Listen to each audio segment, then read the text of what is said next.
Hey guys, welcome to my box of issues. My name is Shanna, and I will speak on the struggles I've had with love, Christianity, and sexuality on this channel. I also have a podcast. I'll put the link for the podcast in my description bar below. So, this is officially my first episode, and I saw it fitting to talk or to do a little story time about my testimony or to give my testimony. So to start off, I'm going to give you all a little history or what childhood was like so that you guys can get the fullness of the testimony. So I grew up in a okay home. It was just me, my mom, my brother, and my dad. My parents were great. My dad was a great provider. We had everything we needed. I cannot recall like financial hardship until they were separated, but he was a great provider. We always had what we needed, and my mother was a great nurturing, loving mother. She always affirmed us, she always believed in us, she always just showed us with love. However, as a couple, their relationship was very rocky at times. There was a lot of verbal abuse and physical abuse, and because of that, I never wanted to have a man. I never wanted to be married. I never wanted to have children. And I think it's in speaking those words, because I constantly say growing up, I don't want to be married, I don't want a man, I don't want kids.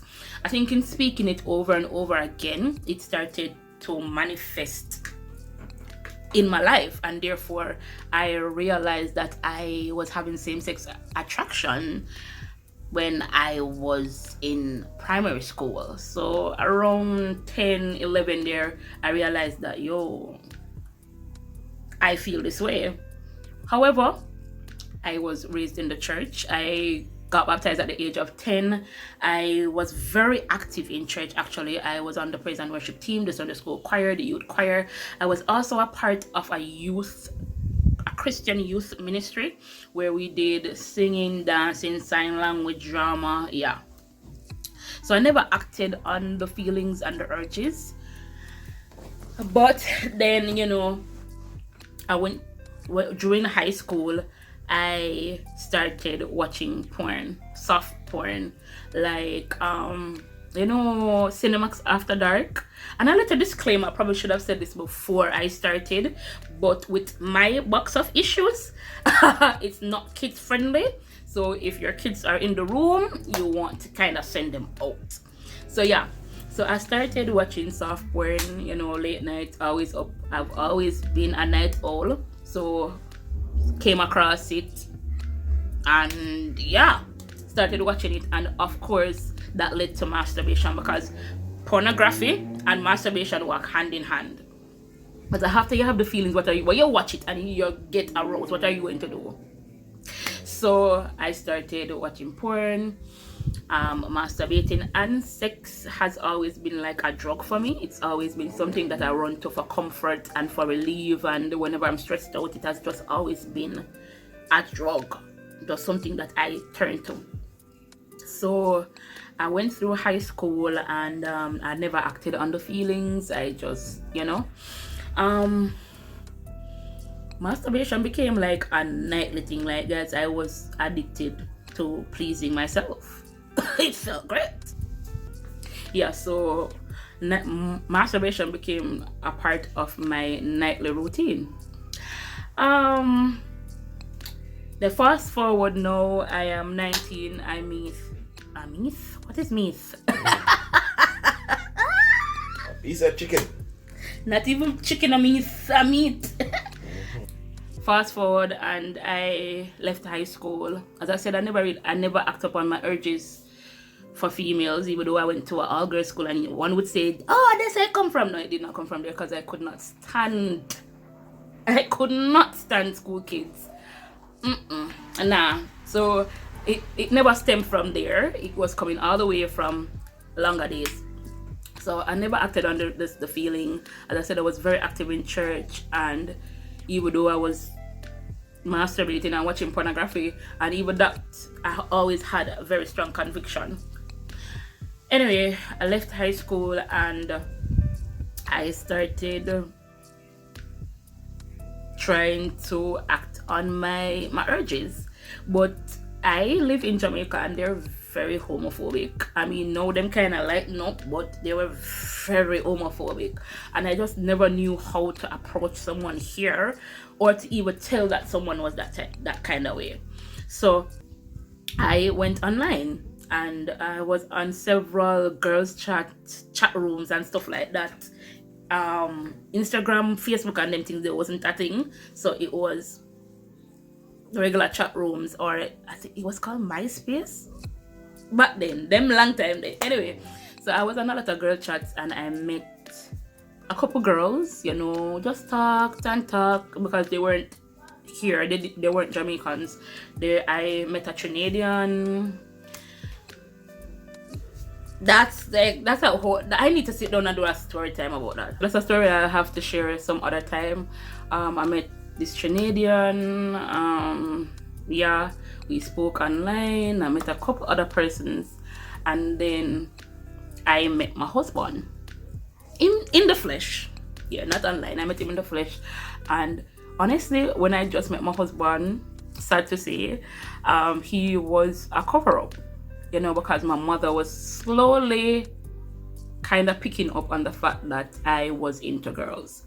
So I met him, and to be honest, he was just so different. I used to call my husband my butch because he was just so different. He was so loving and kind and understanding, and he was nothing like the men that I had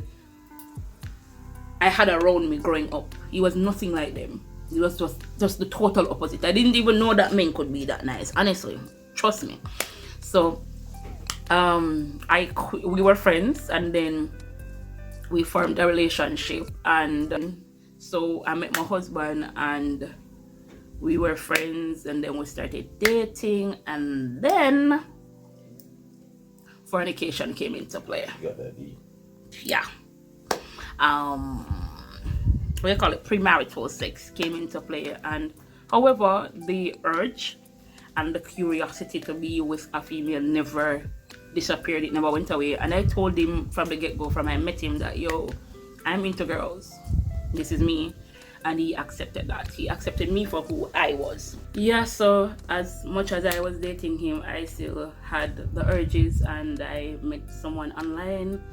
She bought me a ticket. I spent a Christmas and New Year's with her, and I had my first sexual encounter with a female, first full-on sexual encounter with a female. And I don't really know how to share my testimony and make it sound like, oh my god, I did this horrible thing, because though it's a sin, it's pleasurable, and it felt good. I had fun. So I came back to Jamaica after however long I was there, and I was still like, yo, I need more of this.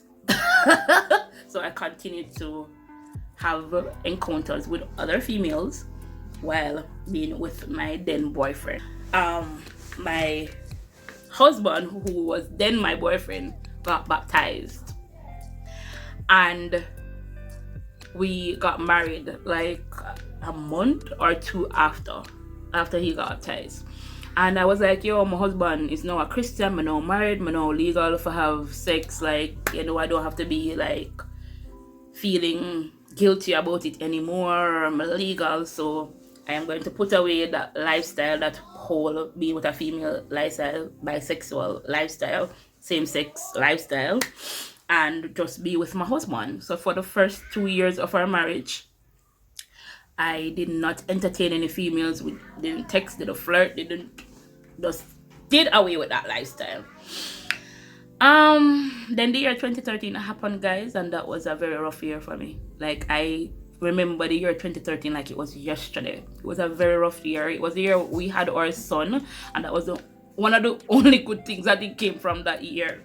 So I had my son, and 2 weeks after I had my son, I had to be rushed into an emergency surgery. My appendix had ruptured. Yeah, for 1 whole week. Went to the doctor and he said it was gas and gave me meds, and I was home 1 whole week with a ruptured appendix.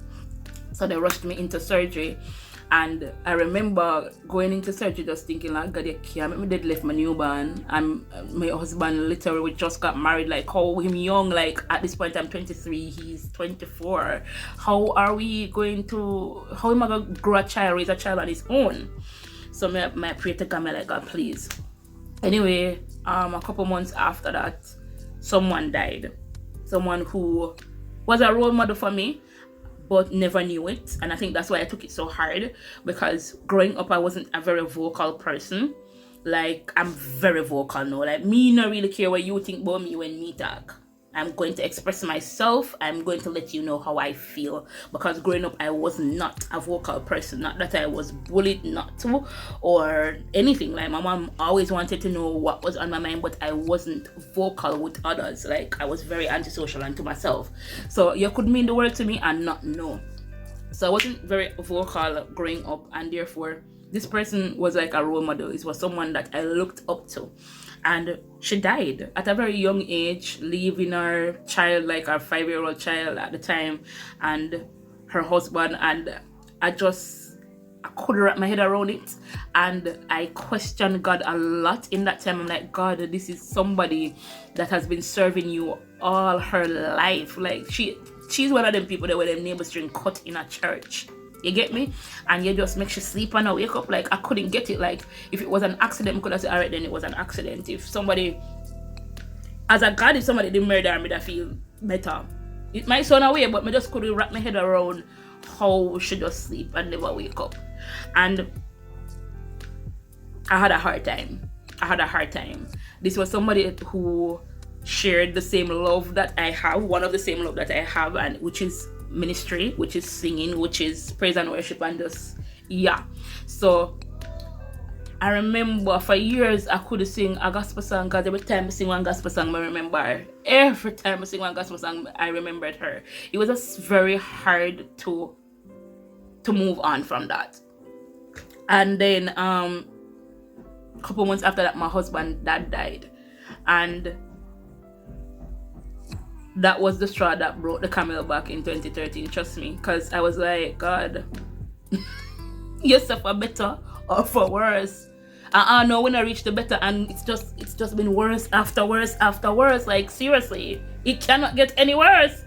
So his dad died, and watching your spouse grieve, and it's like, at that point I didn't even know how to comfort him, how to be there. I just never know what to do, and I tell God, I'm tired of you. I'm done with you. I'm done. I've had enough. Because if this is how you treat the people that serve you all your life, me not see. That not make no sense. And that was just my tainted, young way of thinking that Christianity should be a bed of roses, which it's not.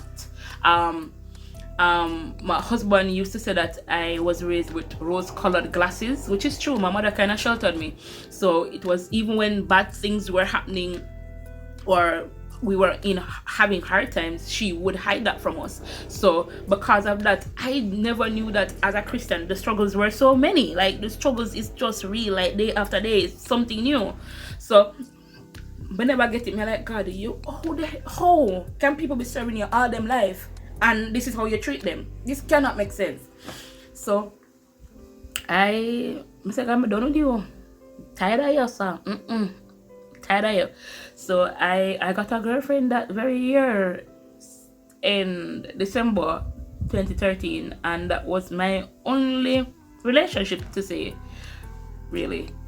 Others were just encounters, sexual encounters. So I was with that girl for 2 years while being married. So I was addicted to porn, masturbation. I had premarital sex. I was having sexual relationships with females even during my marriage. So what? That's adultery, right? A whole lot of stuff. Wow. Anyway, so I was with her for 2 years, and then that ended, and I continued to be with other females. Now, the year 2017 comes around, and I feel as though I just want to stop. Because one thing about me, I always knew that it was wrong. The conviction was always there. The guilt was always there. It was like, I don't know. Conviction is something that I feel very strong for me. Very strong. So even if me I do wrong, I mean no say it wrong, the conviction is there. So the conviction was always there, so I was always back and forth with it. Like, alright, God, I'ma stop. I'ma stop for one year or a couple months, and then I'm right back at it. So I went to a minister because I'm like, God, I'm struggling with this on my own for years and it's not working, so therefore I need help. So I decided that I needed help because I was struggling with this thing for years on my own and it's obviously not working. So I went to a minister at my church at that time and I told her, yo, I want to come back to church, but I have an issue. I have a problem. And I couldn't even speak the words, guys. I literally had to write it down on a piece of paper that I'm a bisexual. Like, literally had to write it down. So I told her and we went through a deliverance session. We had like 2 follow-up sessions where, you know, we just talked on how to really put that lifestyle away. Wow. However, guys, that lasted like 2 months, to be honest. It lasted a couple of months, and this time they have this scripture in the Bible. If I find it, when I'm editing, I will put it on the screen. There's a scripture in the Bible that says that when you are delivered from demons, when they're coming back, they come what, 7 times stronger? Inje? They come back 7 times stronger. I don't remember if it's 7 times, but they come back stronger. And that is definitely true, guys. It was like every 3 weeks, it was a different female. Every 3 weeks. So I went from probably ever having encounter with like 5 women to like a whole lot in a very short time. And it got so much to the point where in 2018 I realized that, yo, this is not satisfying. Yes, it's pleasurable. Yes, it's fun for the couple of minutes or a couple of hours that it lasts, but once it's done, I felt empty inside. I felt hollow inside. Like there was something that was missing, and the guilt and the conviction was just very strong. Like I felt dirty afterwards, and I didn't want to live with that feeling anymore, any longer. So I said, God, I'm done with this. I am done with this lifestyle, because it just got so much, so to the point where I was losing myself. I was losing my morals. Yeah, but they always there with woman, but it got to a point, as I said, every 3 weeks it was something else, someone else, to the point where it just started to be very distasteful. So I stopped, and I've not been with a woman since 2018. I really rededicated my life in 2019, and I will share more on. There's more to the testimony, honestly, but I will share that in a different episode when I'm joined with my husband, where we will talk about infidelity and how it affected our marriage and how we got over that. So there's more to it, but I give up on that lifestyle in 2018. And has it been easy? No. The urges did not magically disappear overnight, but I just finally made up my mind that, listen, I am not going to do this anymore. And I had to change a lot of things. So it's all well and good knowing the Bible and knowing what it says, but you have to be practical. So I had to delete and block a whole lot of people out of my phone. I had to stop having certain conversations. I had to stop watching certain things. I had to stop dealing with certain people, stop interacting with certain people because of this. So it's not easy to get rid of, and it's not easy to deal with, but it is possible. You have to make a conscious effort every single day to do better, because we all have our temptations. It's just that my temptation doesn't look like your temptation. So having the temptation is not what makes you a sinner. It's acting on those temptations. So the temptation didn't just disappear overnight. However, with praying and reading the Bible, really feasting on the word and spending time in God's presence, it has become less and less and easier to just like shun the very appearance of evil. As the Bible says, it becomes very easy for me like, devil, seriously, not today. It has become easier, but the temptations are still there from time to time. So yeah, that's my testimony. I was a bisexual and I have been free from that lifestyle for about 3 years now. Never imagined that I would get here never imagined that I would get here, to a point where I know it's like it will never happen, like never happen. Because I just have more to live for, honestly, and I have a better understanding of who Christ is. And so yeah. Okay guys, so that's the end of the testimony. I really hope that it inspires someone. I hope that it allows someone to realize that you're never too far gone. I always say that's my motto. Nobody's ever too far gone for God to change them and to save them. And it doesn't matter what your urges are. It doesn't matter what your temptations are. It doesn't matter what your past looks like. Don't ever let anyone judge you and condemn you for your past, because God does not condemn us.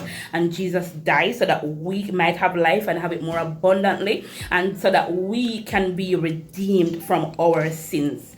And as the Bible said, we have all sinned and come short of the glory of God. We were born in sin and shaped in iniquity. So everyone have their struggles. Everyone have their past. And no matter how you think you far gone, trust me, there's somebody out there that has done way worse than you, and God has forgiven them. He has never, ever turned his back on me. Even when I knew better and messed up, once I came, he received me with open arms. And I can truly say that redemption is possible, and it is possible to walk away from that lifestyle. It's not easy, I don't think it's easy to give up any sin. I don't think any sin is easy to give up, but it is possible with dedication and with feeding yourself with the word and with equipping yourself and having godly people around you as well, and people to hold you accountable. It is possible. God bless you all. Until next time, I'm Shana. Bye.